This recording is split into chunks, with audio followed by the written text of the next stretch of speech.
recently signed a new distribution agreement with PD Maverick. Yeah. What do you hope that will give you in addition to what you've already got? Yeah, well, Maverick obviously as an AV specialist company overlaid on an IT platform has a very interesting model for us. We're specifically being one of the newer boys in play. We needed somebody that could do fulfillment, and one of the key things for us was that they're very strong in certain territories where we really don't have, you know, the level of distribution we'd like. When possible, we try and have a number of key distributors in each territory. The UK obviously is a good example of that, where we have probably the strongest AV distributor.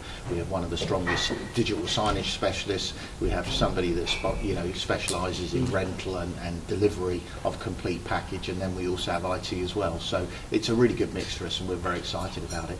And I've worked with John before and his team, so I know that between the two of us, we will certainly be capable of delivering in those territories.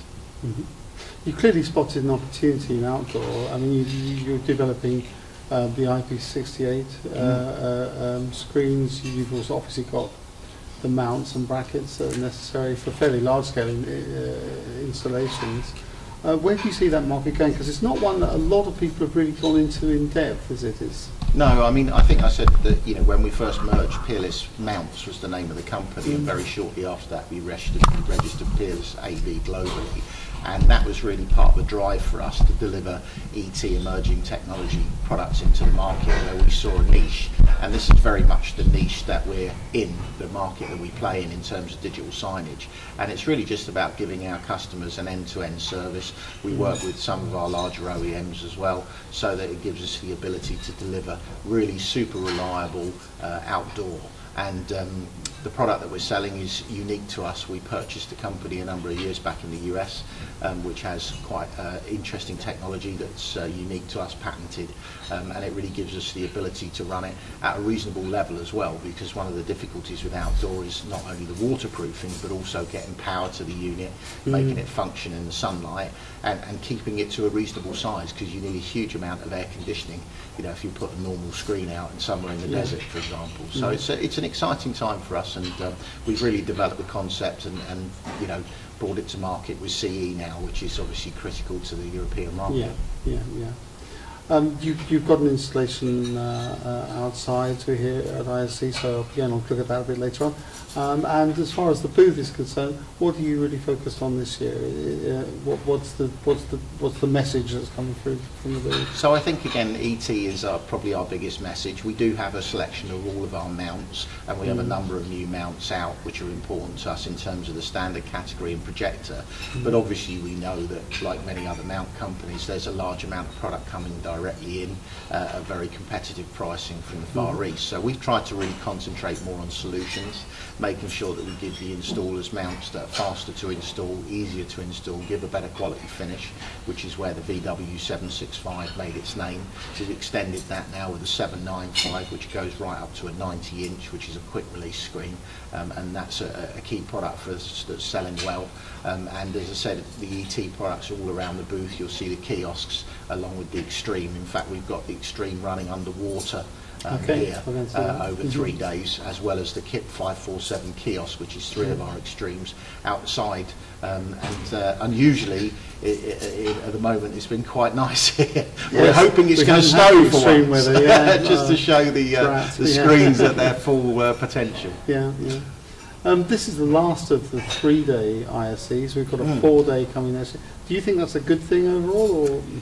Yeah, I mean, I think there's such a large attendance now. I think as an exhibitor we do an awful lot of shows, so of course from the point of view of extra staffing and costs, you know, that has to be considered. The reality is that we are struggling, all of our sales team, to fit in the amount of appointments that we require. So actually it probably will allow us a little bit more quality time with the people that come along to the booth. As is typical at shows, people get delayed, and of course often people turn up at the same time. So I think that it will certainly help in terms of seeing more customers. I think what will be interesting to see is how busy that final day is, because traditionally, obviously, the last afternoon of most shows tends to, you know, quieten down. So it'll be interesting to see if that continues with the trend, or whether indeed it's Friday afternoon. But you know, from our point of view, ISE's been a very strong show, so it's very important in the global calendar for us. So we'll certainly be here next year, and certainly look forward to seeing what the extra day brings. Finally, can you, I realise there's some limits on what you can say you're going to do over the next year, but can you give us any hints, any sort of direction for the roadmap over the next 12 months?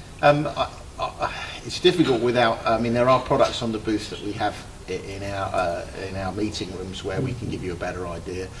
We see a lot of potential for ourselves with the extreme in areas, especially the Nordics where you have extreme cold, the Middle East where we've opened obviously an office and warehouse recently with the high temperatures. So we're certainly going to be promoting the fact that we've got the CE and looking at outdoor video wall.